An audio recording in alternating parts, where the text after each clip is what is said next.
Good morning, everybody.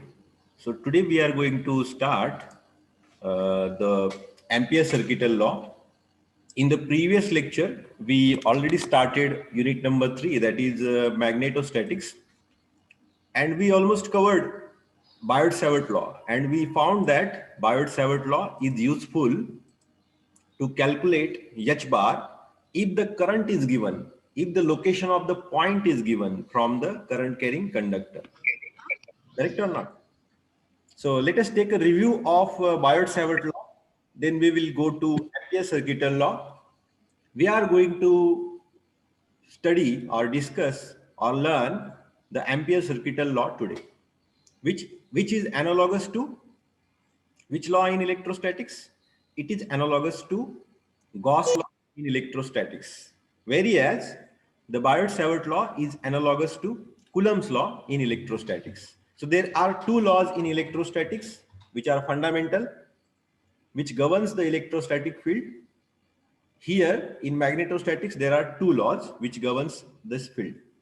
These are Biot-Savart law, Ampere circuital law. In Biot-Savart law, you can find out H bar if current and location of the point from the current carrying conductor is given.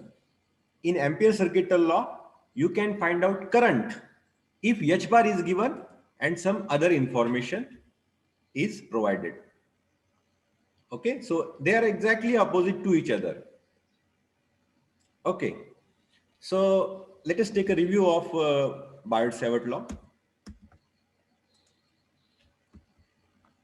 This is the syllabus of unit number 3. What we are going to study in this syllabus?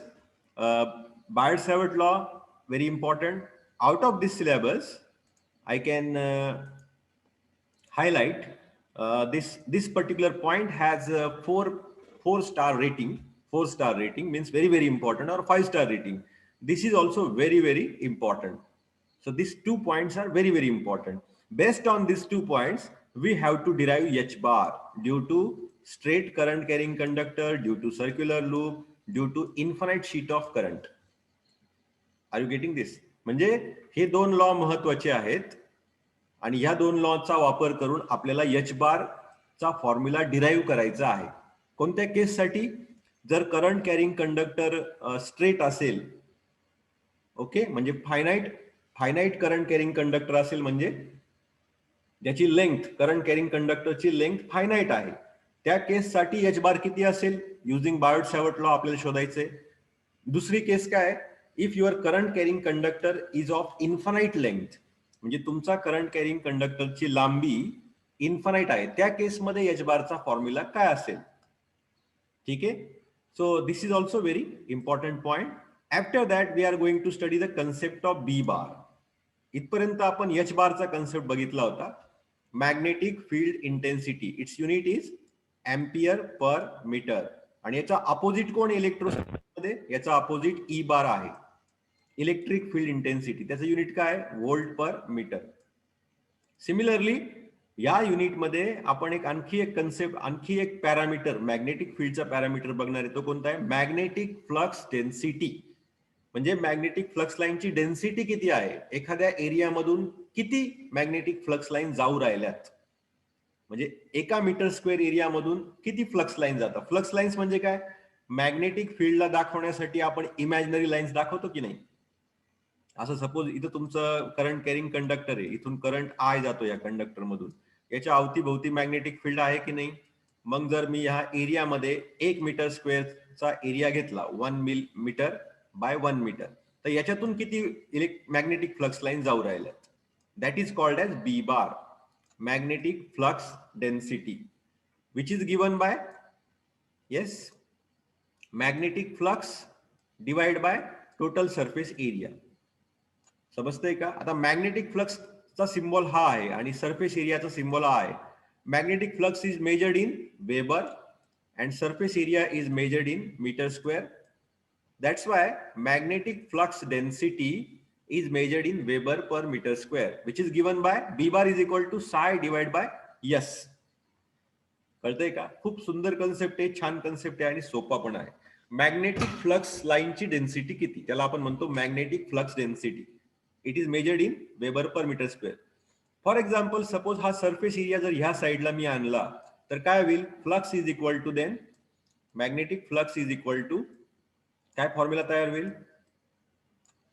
Yes Kishori Bhalerao, जर हा surface area जर मी ह्या साईडला आणला तर फ्लक्सचा formula काय तयार होईल?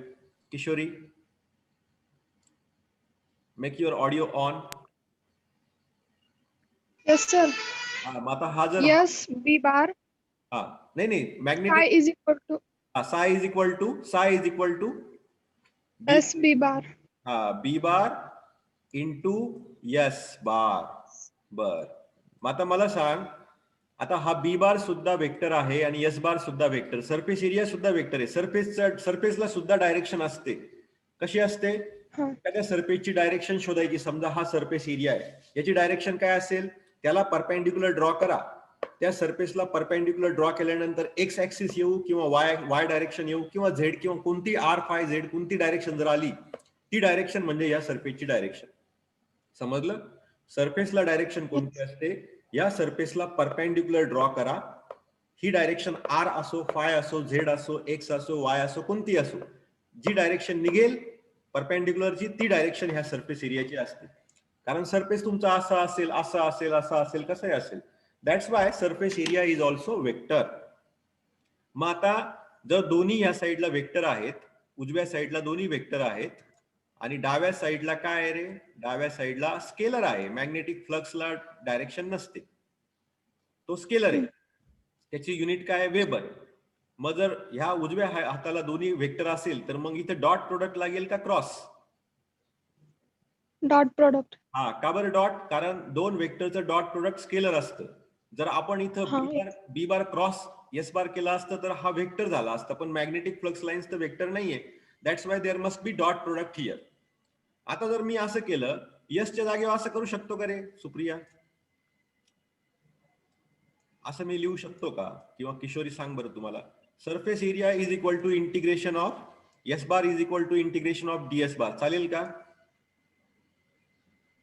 Is it correct? चालेल ना सर. मग आता हा फॉर्म्युला इथे टाकता येईल का आपल्याला इथे? हो sir.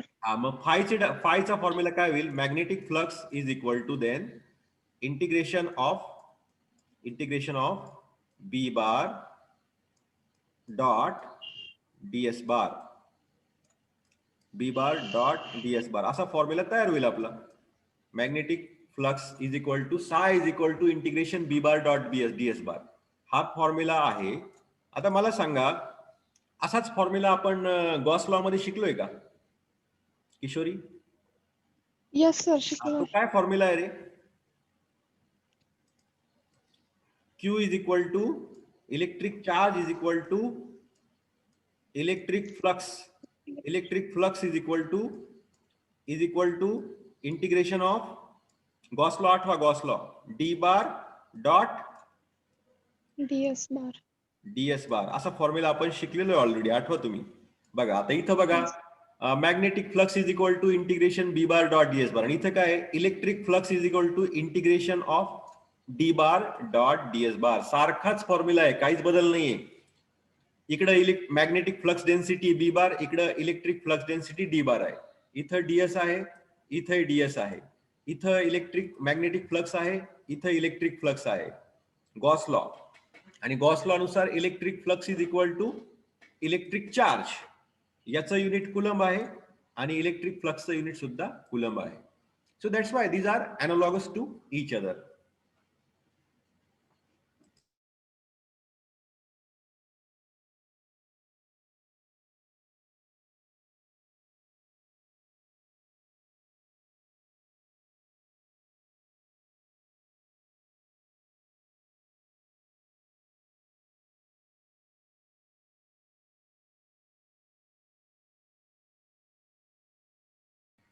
So it is very simple. हा जो फॉर्म्युला आहे तोच फॉर्म्युला इथं आहे, इलेक्ट्रोस्टॅटिक्स मध्ये आहे. म्हणजे बदल काहीच नाहीये, त्याच्यावर टेन्शन घ्यायचं काही काम नाहीये. तिकडे जो फॉर्म्युला आहे तोच इकडे आहे, फक्त तिकडची टर्मच्या ऐवजी इकडची टर्म वापरायची. तिकडे जो कन्सेप्ट आहे तोच कन्सेप्ट इथं आहे, काहीच बदल नाहीये. आता बघा, मग ते आपल्याला बघायचंय in this unit. Magnetic field intensity बघायची आहे, मॅग्नेटिक फ्लक्स डेन्सिटी बघायची आहे, त्याच्यानंतर बघा बाउंड्री कंडिशन्स. आपण इलेक्ट्रोस्टॅटिक्स मध्ये 3 बाउंड्री कंडिशन शिकलोय. ठीक आहे, इथं सुद्धा एक बाउंड्री कंडिशन आहे. तिकडं आपण बघितलं कंडक्टर फ्री स्पेसची बाउंड्री किंवा डायलेक्ट्रिकची बाउंड्री, त्याचं डेरिव्हेशन आपण केलं. आठवत असेल तुम्हाला, लेक्चर आपण बनवलंय, व्हिडिओ क्रिएट केलाय आणि युट्यूबला टाकलेला सुद्धा आहे. Here also in this unit we are going to study one boundary condition. इथं एकच बाउंड्री कंडिशन बघायची. पहिलं मीडियम मॅग्नेटिक फील्ड आहे, दुसरं सुद्धा मीडियम मॅग्नेटिक फील्ड. दोघांच्या बाउंड्रीवर काय होईल, जसं तिकडे आपण बघितलं ना इलेक्ट्रोस्टॅटिक्स मध्ये. First medium is dielectric. For example he boundary आहे, या बाउंड्रीच्या वर डायलेक्ट्रिक मीडियम होतं, या बाउंड्रीच्या खाली डायलेक्ट्रिक मीडियम होतं. First dielectric medium was with dielectric constant epsilon 1 आणि दुसरं मीडियमचं डायलेक्ट्रिक कॉन्स्टंट एप्सिलॉन 2 होता. इथं पण तेच आहे. इथं सुद्धा एक बाउंड्री आहे. बाउंड्रीच्या वर पहिलं मॅग्नेटिक मीडियम, बाउंड्रीच्या वरती दुसरं मॅग्नेटिक मीडियम. पहिल्या मॅग्नेटिक मीडियमचा कॉन्स्टंट आहे μ1 आणि दुसऱ्याचा μ2. तिकडे एप्सिलॉन वापरतात, इकडं म्यू वापरतात. परमिटिव्हिटी इकडं परमॅबिलिटी वापरतात. ठीक आहे, तर तिकडं 3 बाउंड्री कंडिशन शिकलो, इकडे एकच बाउंड्री कंडिशन शिकायची. This is also very important point. याला सुद्धा 5 स्टार रेटिंग, याला 5 स्टार रेटिंग, याला 5 स्टार रेटिंग आणि याला सुद्धा 5 स्टार रेटिंग आहे. त्यानंतर एक छोटा पॉइंट आहे पोटेन्शियल. म्हणजे तिकडं इलेक्ट्रिक फील्डमुळे काय पोटेन्शियल तयार व्हायचं. ठीक आहे, त्याचा फॉर्म्युला आठवत असेल तुम्हाला, V is equal to minus integration E bar dot DL bar. इकडं सुद्धा मॅग्नेटिक फील्ड मुळे एक पोटेन्शियल तयार होत, त्याला मॅग्नेटिक पोटेन्शियल म्हणतात. तेवढा फॉर्म्युला आपल्याला बघायचा आहे, महत्वाचाच पॉइंट आहे. अँड बस याच्यानंतर एक पॉइझन्स इक्वेशन. बस एवढं सोपं आहे. पण सगळ्यात महत्वाचं काय आहे, तुम्हाला हा सगळा युनिट समजणार कधी, जर इलेक्ट्रोस्टॅटिकचे कन्सेप्ट क्लिअर असतील आणि हे 2 लॉस तुम्हाला समजले, तर तुम्हाला हे युनिट समजल्यासारखं आहे. छोटं युनिट आहे as compare to unit number 1. यापैकी आपण बायट-सॅवर्ट लॉ स्टडी केलाय, परत एकदा रिव्ह्यू घेऊ आपण. हे सगळं तुम्हाला दाखवून झालंय. These were the scientists who discovered these fundamentals. Hence, in the honor of those scientists, these laws are called by their names.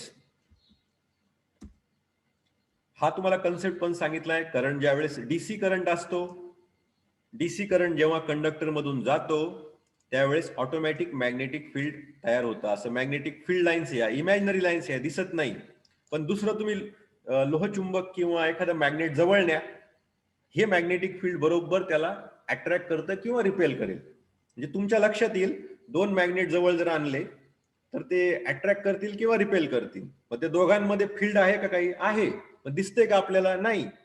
दोघांच्या चुंबकाच्या मध्ये काही दिसेल का, नाही दिसणार, पण त्यांचं फोर्स आपल्याला लक्षात येईल. याचा अर्थ मॅग्नेटिक फील्ड लाईन्स ज्या आहेत किंवा मॅग्नेटिक फ्लक्स लाईन्स ज्याचा सिम्बॉल साय आहे, त्या इमॅजिनरी आहे, दिसत नाही. मग इथं बघा राईट हँड थंब रूल नुसार, if the current carrying conductor, if you take in your right hand like this आणि outstretch thumb indicates if the direction of current, then the curled finger indicates the direction of magnetic field. ही करंटची direction. DC current लागेल आपल्याला static magnetic field तयार करण्यासाठी. आणि जर उलटी डायरेक्शन केली तर काय बदल नाही होणार. मॅग्नेटिक फ्लक्स लाईनची डायरेक्शन फक्त अँटी क्लॉकवाईज होती तर आता क्लॉकवाईज झाली, बस एवढाच बदल आहे. आणि हा कन्सेप्ट आहे आणि हा गरजेचा आहे. In day to day life this concept is very important. आपल्याला माहितीच असलं पाहिजे, करंट जिथं जिथं फ्लो होतो तिथं तिथं मॅग्नेटिक फील्ड तयार होतं म्हणजे होतं, त्याशिवाय काहीच पर्याय नाही. आणि याच कन्सेप्टवर सगळं जग चालतंय, कारण तुमच्या घरातल्या 99% इलेक्ट्रिक आणि इलेक्ट्रॉनिक वस्तू या इलेक्ट्रिक आणि मॅग्नेटिक फील्ड वर चालतात. That's why this is very fundamental. म्हणजे तुम्ही इलेक्ट्रिक एएनटीसी ब्रांचचे असो किंवा नसो, यू आर नोविंगली और unknowingly using the fundamentals of electromagnetic. तुम्ही ते वापरता दररोज, तुमच्या लक्षात नाही येत. या गोष्टी आपण सगळ्या दररोज वापरतो. आपण नोविंगली किंवा अननोविंगली कुलम्स लॉ वापरत असतो, बायट-सॅवर्ट लॉ वापरत असतो, एम्पियर सर्किट लॉ वापरतो, पण आपल्या लक्षात येत नाही. So this is the concept. If the current flowing through this conductor is AC, then the magnetic field produce होतं, पण मग ते स्टॅटिक नसेल, स्टेबल नसेल, कॉन्स्टंट नसेल, त्याच्या पॅरामीटरच्या व्हॅल्यू बदलतील विथ रिस्पेक्ट टू टाइम. मग त्या केसमध्ये त्याला स्टॅटिक मॅग्नेटिक फील्ड म्हणायचं नाही, त्याला टाइम व्हॅरिंग मॅग्नेटिक फील्ड म्हणावं लागेल. ते आपल्याला युनिट नंबर 4 मध्ये शिकायचंय. ठीक आहे. आता पुढे बघू. हे टर्म्स बघितले होते आपण कंपॅरिझनचे, आणि हा बायोट सॅवर्ट लॉ आपण बघितला होता. बायोट सॅवर्ट लॉचा फॉर्म्युला काय होता? बायोट सॅवर्ट लॉ, ते दोघा शास्त्रज्ञांनी काय सांगितलंय? The magnetic field intensity DH bar is directly proportional to the product. कोणता product? IDL, current carrying filament. IDL, DL म्हणजे फार छोटा भाग कंडक्टरचा. It is directly proportional to the product of IDL and sine alpha, where alpha is angle between current carrying filament DL and line joining that current carrying filament and point P. म्हणजे ही line joining काय असते? Distance vector. थोडक्यात current carrying conductor आणि R बार मधला जो angle असतो that is your alpha. मग आता हा मोठा अँगल नाही घ्यायचा, छोटा अँगल घ्यायचा असतो, alpha. Okay, and Biot-Savart law also tells you that the DH bar is inversely proportional to square of the distance between them, R square, where R is what? R is nothing but distance between current carrying filament and unknown point P, where you want to find out H bar. ज्या पॉइंटला तुम्हाला H bar किंवा B bar किंवा काही पण शोधायचंय, तो point म्हणजे P असेल किंवा काही असेल, त्याचं डिस्टन्स, त्या पॉइंटचं डिस्टन्स या DL पासून, आणि याच्यातून करंट जातोय आय. आता प्रपोर्शनॅलिटी कॉन्स्टंट टाकल्यानंतर के टाकला आणि के ची व्हॅल्यू किती असते? 1/4π. म्हणून फॉर्म्युला असा झाला तयार. बस. फक्त मग इथं आपण काय केलं? क्रॉस प्रोडक्टचा फॉर्म्युला वापरला. A bar cross B bar is equal to A B sine theta असतं. मग इथं तुम्हाला वेक्टर दिसतात. डीएल हा वेक्टर आहे, साइन अल्फा इथं आहे. म्हणजे इथं आपण याचा असा फॉर्म्युला वापरून फॉर्म्युला थोडासा मॉडिफाय करू शकतो. तो मॉडिफाय केल्यानंतर असा झाला, because this is a vector, R bar is a vector, आणि हा डीएल बार सुद्धा वेक्टर आहे. ओके, आणि हा काय झाला? छोटा A R cap, unit vector of this R bar. It is in the same direction as like R bar. प्रत्येक वेक्टरला युनिट वेक्टर असतोच. बस. मग त्याच्यानंतर ह्याच्यामुळे असा फॉर्म्युला तयार झाला. आणि मग हा युनिट वेक्टरचा फॉर्म्युला काय असतो? युनिट वेक्टर आपण जनरली कसा कॅल्क्युलेट करतो रे? A R cap is equal to R bar divide by its magnitude, असा फॉर्म्युला आहे की नाही युनिट वेक्टरचा? हा. मग तो जर युनिट वेक्टरचा फॉर्म्युला जर मी इथं टाकला तर ऑटोमॅटिक काय होईल? हा आर जो डिनॉमिनेटरचा आर आहे, इथं आर स्क्वेअर येतं, इथं आर क्यूब झाला, आणि इथं आर बार झाला, आणि हा डीएल बार. म्हणजे क्रॉस प्रोडक्ट आहे दोघांमध्ये. बघा, I DL bar cross R bar divide by 4π R cube. मग तुम्ही हा फॉर्म्युला वापरा किंवा हा वापरा, काही फरक पडत नाही. आता डीएच बार हा वेक्टर आहे. आता ह्या क्रॉस प्रोडक्ट जो तुम्हाला दिसतोय ना, तुम्हाला मगाशीच सांगितलं, cross product always gives you vector. म्हणजे ह्या क्रॉस प्रोडक्टला काहीतरी मॅग्निट्यूड असेल आणि डायरेक्शन सुद्धा असेल. मग ती जी डायरेक्शन येईल ती डायरेक्शन ह्या डीएच बारची डायरेक्शन असेल. आता हा डीएच बार आहे. आता एच बार मिळवायचा असेल तर याचं इंटिग्रेशन घ्या, याचं इंटिग्रेशन घ्यावं लागेल, याचं इंटिग्रेशन घ्यावं लागेल. In this way you can find out total H bar due to total current carrying conductor. Total. मग आता हा डीएच बार काय होता? मग डीएच बार फक्त छोट्याशा डीएल बार मुळचा डीएच होता. आता हा टोटल करंट कॅरिंग कंडक्टर इथून तर इथपर्यंत, या कंडक्टरचा आपण छोटासा भाग कन्सिडर केलाय, कारण ठीक आहे डीएल, त्याची लांबी किती आहे? डीएल. मग या छोट्याशा करंट कॅरिंग कंडक्टर मुळे इथे किती इंटेन्सिटी तयार होईल मॅग्नेटिक फील्डची? डीएच बार. मग याच्यामुळं डीएल बार मुळे डीएच बार, तर टोटल एल मुळे किती? मध्ये इंटिग्रेशन घ्यावं लागेल ना. Is it correct? हा. आणि इथं मॅग्नेटिक फील्ड का तयार झालं? कारण करंट चाललाय म्हणल्यावर मॅग्नेटिक फील्ड असं तयार होणार आहे इथे. Okay, according to right hand thumb rule, current flow होतो म्हणल्यावर मॅग्नेटिक फील्ड 100% तयार होतं. ठीक आहे. मग असं आपण मागच्या लेक्चरमध्ये बायोट सॅवर्ट लॉ बघितलाय. ठीक आहे. तो आपण युट्यूबचा व्हिडिओ पण क्रिएट केलाय, अपलोड पण केलेला आहे, तुम्ही तो रेफर करू शकता. आता याच्यानंतर मग आपण हे बघितले लास्ट लेक्चरला, की जसं आपण तिकडं वेगवेगळ्या प्रकारचे हे बघितले होते, different types of electric charge distribution, म्हणजे point charge, line charge, surface charge, volume charge, वेगवेगळ्या प्रकारचे चार्जेस होते. त्यांचे व्हॅल्यू किती होत्या? एकाची 0.4 ची क्यू, दुसऱ्याला रो एस रो व्ही. तसंच इकडं काय आहे? इकडं करंट आहे. मग करंटचे वेगवेगळे प्रकार आहेत. लाईन करंट म्हणजे एका लाईन मधून जाणारा करंट म्हणजे लाईन करंट. त्याची व्हॅल्यू आपण आय ने दाखवतो एम्पियर मध्ये. दुसरा करंट कोणता असतो? Surface current. बघा स्क्रीनवर दिसतंय तुमच्या. सरफेस मधून जाणारा करंट म्हणजे सरफेस मधून असं सगळीकडून चाललंय. त्या केसमध्ये आपण आय ची व्हॅल्यू देत नाही. त्या केसमध्ये के बार ची व्हॅल्यू देतो आपण. Its unit is ampere per metre square. आणि व्हॉल्यूम मधून जर करंट जात असेल तर त्या केसमध्ये आय पण नकोय आपल्याला आणि के बार पण वापरला जात नाही. त्या केसमध्ये आपल्याला जे बार वापरावा लागतो. जे bar is also current, but it is called as, more dominantly it is called as current density. K bar is also current density. Its unit is, K bar चा unit काय आहे? It is measured in ampere per meter square and it is measured in ampere per, yes, it is measured in ampere per meter cube. It means per meter cube what exactly the current flowing through the conductor. So it is so simple. So in the last lecture we also discussed that as like electrostatics, Q can be replaced by, कसं replace करायचं आपण? Q can be replaced by rho L integration rho L dl किंवा integration rho S ds किंवा integration rho V dv. In the same manner in magnetostatics this formula is applicable. बघा ideal जिथं जिथं तुम्हाला formula दिसेल आणि तुम्हाला दिलेला करंट हा सरफेस करंट असेल तर आयडियलच्या जागेवर हे तुम्ही डायरेक्ट पुट करू शकता. म्हणजे फॉर्म्युला तुमचा लगेच नवीन फॉर्म्युला तयार होईल सरफेस करंटसाठी. जर तुम्हाला दिला आहे सपोज व्हॉल्यूम करंट दिलाय डिस्ट्रीब्युशन आणि तुम्हाला व्हॉल्यूम करंटचा फॉर्म्युला बनवायचा आहे तर त्या केसमध्ये जो बायोट सॅवर्ट लॉचा फॉर्म्युला बनलाय त्याच्या आयडियलच्या जागेवर काय टाकायचं? You have to put only JdV. You have to put JdV. Put केलं की तुमचा लगेच व्हॉल्यूम करंटच्या डिस्ट्रीब्युशन साठीचा फॉर्म्युला तयार झाला. And on the screen you can find a formula for line current, H bar formula for line current distribution जो आपण बघितलाय मगाशीच मागच्या स्क्रीनवर. This is a formula for surface current distribution and the last one is the formula for volume current distribution. So this is so simple.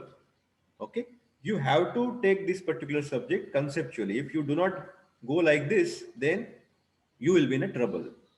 Okay, so concepts if you understand it is very interesting as well as very simple to grasp the concepts of electromagnetics. So Biot-Savart law, this way we completed, and we also discussed the derivation. One very important derivation was there.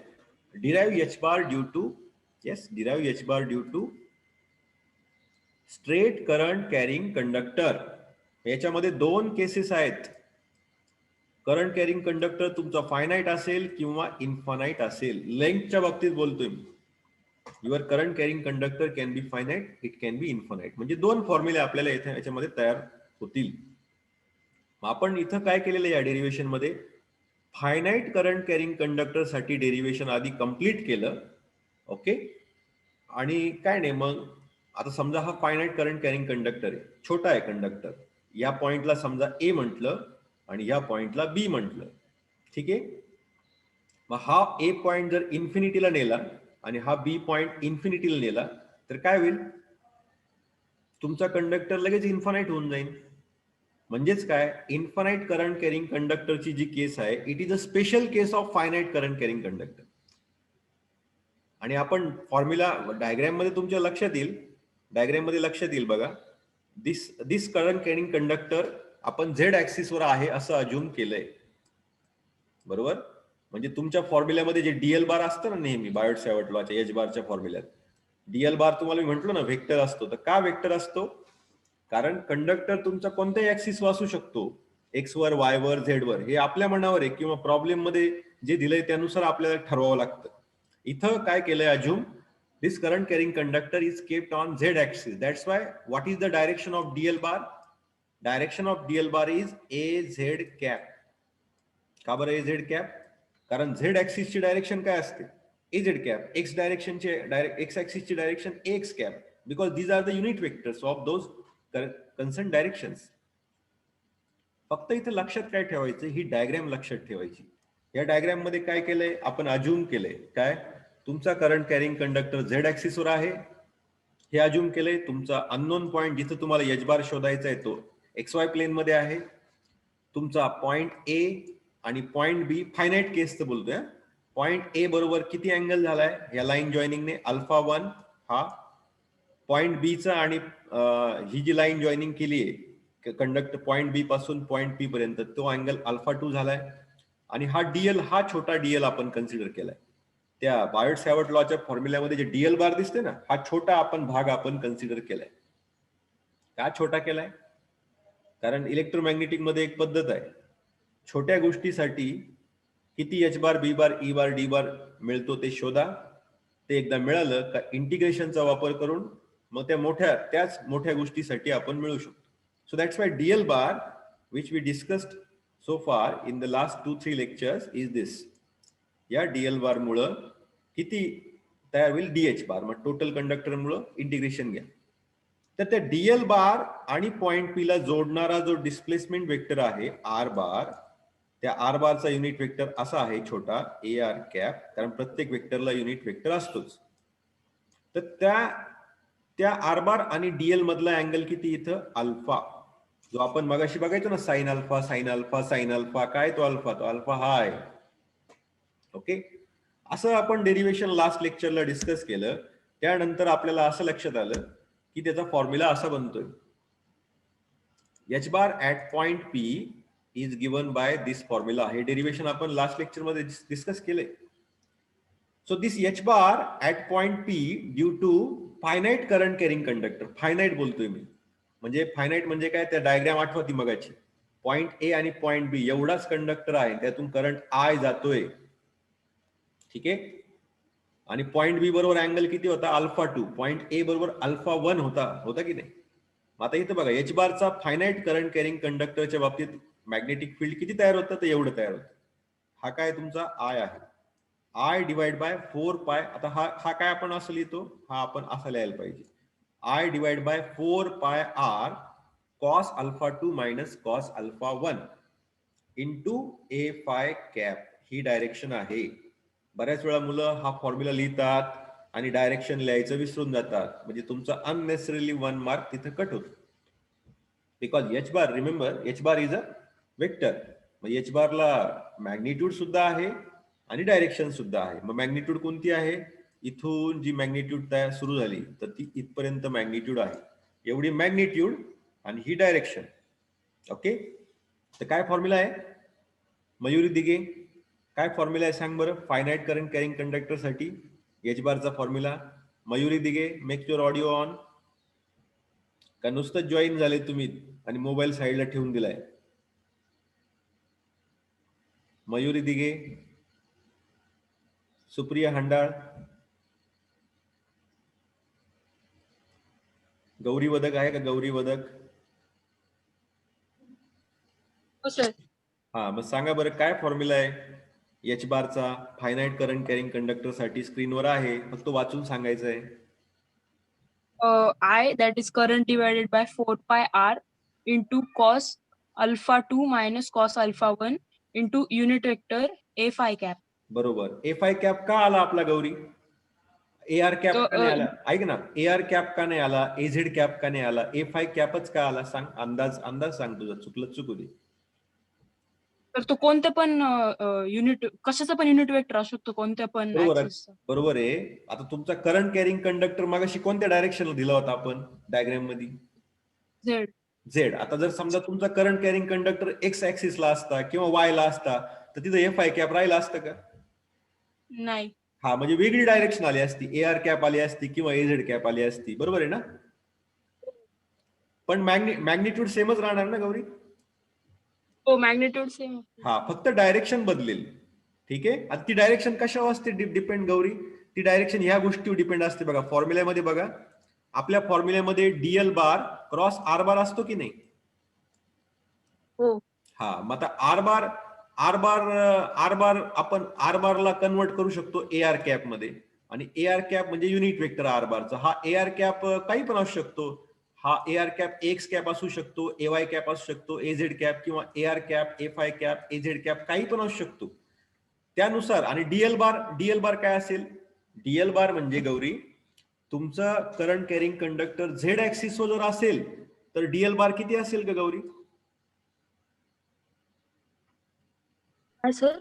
जर तुमचा हा DL बार आहे ना, हा DL bar तुमचा current carrying conductor जर Z axis वर असेल तर डीएल बार काय घ्यावा लागेल आपल्याला?